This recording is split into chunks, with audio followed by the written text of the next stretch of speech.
లక్షన్నర కోట్లతో ఒక్క ప్రాజెక్టు కొత్తగా చేసినామని చెప్పండి. చిన్నది. మీరు కూడా 2,00,000 కోట్ల ఇరిగేషన్ ప్రాజెక్ట్స్ చేసామని చెప్పారు, వాటి ఖర్చు చేసామని చెప్పారు ప్రాజెక్ట్స్ కోసం. మరి అలాంటిది కేసీఆర్ పాలమూరులో ఒక్క ప్రాజెక్టు కూడా పూర్తి చేయలేదు.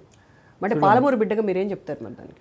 వాళ్ళు 10-20 ఏళ్ళు కల్వకుర్తి లిఫ్ట్ ఇరిగేషన్ పెట్టినట్లా కంప్లీట్ చేసినాం మేము. వాళ్ళ పెండింగ్ ప్రాజెక్టులన్నీ కూడా నెట్టెంపాడు కావచ్చు, భీమా ప్రాజెక్టు కావచ్చు, కోయిల్ సార్ పూర్తిగా కాలువలు మరమ్మతులు కావచ్చు, ఇవన్నీ పెండింగ్ ప్రాజెక్టులు కంప్లీట్ చేసినాం.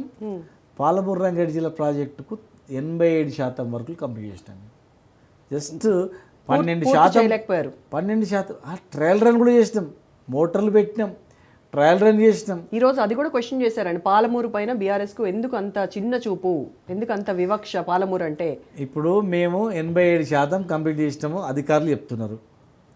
మహబూబ్నగర్ పాలమూరులో 10 లక్షల ఎకరాలకు అదనంగా నీళ్ళు ఇచ్చినాం, పంటలు పండించినాం ఈ 10 ఏళ్ళలో అని చెప్పి మీ అధికారులు చెప్తున్నారు. మేము అదనంగా 10 లక్షల ఎకరాలకు నీళ్ళు ఇచ్చినాము, మీరు ఒక్క ఎకరానికన్నా నీళ్ళు ఇచ్చినరా చెప్పండి. మేము 97% పనులు పూర్తి చేసినాం, మీరు 97 తర్వాత 13% ఉంది. 13%లో కనీసం 3% పనులను మీరు కంప్లీట్ చేసినరా? 87 మీరు పూర్తి చేశారు. మీరు పెండింగ్ ప్రాజెక్టులను మేము రన్నింగ్ ప్రాజెక్ట్ చేసి నీళ్ళు ఇచ్చినాం. మీరు ప్రారంభించిందని చెప్తున్నాం. మేము ప్రారంభించి లాస్ట్ కొన ఎసరు మిగిలిపోయినట్టు మీరు ఎందుకు కంప్లీట్ చేయలేదు? ఒక ఎకరంకి ఎక్కువ నీళ్ళు ఎందుకు ఇవ్వలేదు? ఇలా జూరాలలో నీళ్ళు ఎండిపోయింది, ఎప్పుడు జరగలేదు అట్లా. జూరాలో ఎండిపోయింది, 3-4 లక్షల ఎకరాలు కింద పంటలు వేసిండ్రు, వాళ్ళ బతుకులు ఏం కావాలా? దాని మీద ఆలోచన చేసిండ్రా? పైన కాంగ్రెస్ గవర్నమెంట్, ఇది కాంగ్రెస్ గవర్నమెంట్. కృష్ణా జలాలు ఏపీకి తరలిపోతుంటే ఏం చేశారు బీఆర్ఎస్ వాళ్ళు? ఇప్పుడు పోతున్నాయమ్మా, అప్పుడు కాదు. వాళ్ళ హయాంలోనే పోతిరెడ్డిపాడు, వాళ్ళ హయాంలోనే 12 తూములు పెట్టి ఎక్కువ తీసుకుపోయింది, వాళ్ళ హయాంలోనే స్టార్ట్ చేసిందే వాళ్ళు.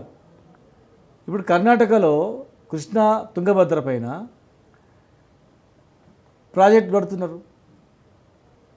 మరి తుంగభద్ర పైన కృష్ణా పైన చెక్ డ్యామ్లు కట్టుకుంటూ లిఫ్ట్ చేస్తున్నారు, నీళ్ళు చుక్క నీళ్ళు కిందికి రాకుండా అడ్డుకుంటున్నారు వాళ్ళు. మరి కాంగ్రెస్ గవర్నమెంట్ ఉంది కదా, కర్ణాటకలో ఎందుకు ఆపుతలేరు? ఆంధ్రప్రదేశ్లో మీరు ఎందుకు అడ్డు చెప్తలేరు? పాలమూరు రంగారెడ్డి జిల్లా ప్రాజెక్టు డిపిఆర్ వాపస్ వచ్చింది, ఎందుకు మీరు రీసబ్మిట్ చేస్తలేరు? కేంద్రం ఎందుకు ఒత్తిడి చేస్తలేరు? నిజంగా అంత ప్రేమ ఉంటే పాలమూరుకు చేసింది అని చెప్పండి. ఈ 14 నెలల్లో పాలమూరుకు ఏమైనా చేసింది ఉందా ఒక ప్రాజెక్టు?